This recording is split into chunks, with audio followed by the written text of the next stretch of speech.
Yeah.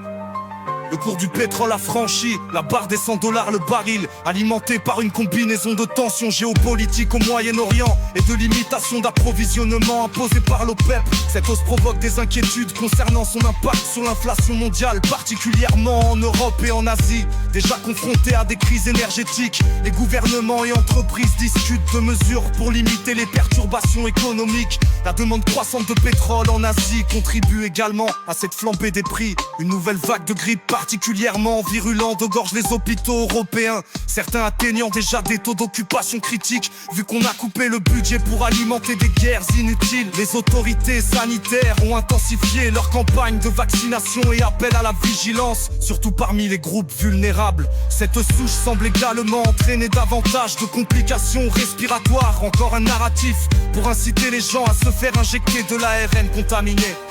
À Melbourne, un incendie criminel a détruit une synagogue qualifiée d'acte terroriste par les autorités locales. Cet événement a choqué la communauté juive et suscité des réactions de solidarité dans tout le pays. Les enquêteurs recherchent 3 suspects et explorent les liens possibles avec des groupes extrémistes. Le premier ministre australien a condamné fermement cet acte et promis un renforcement de la sécurité autour des lieux de culte. Et Jay-Z et P. Diddy sont accusés d'agression sexuelle par plusieurs femmes, des faits présumés remontant à plus de 10 ans. Sans compter les soirées privées chez l'un des deux impliquant des jeunes enfants. Les deux artistes rejettent fermement ces allégations, qualifiant les plaintes de diffamatoires. Ce scandale soulève de nouvelles questions sur le silence et l'impunité dans l'industrie musicale, en particulier envers les jeunes artistes féminines.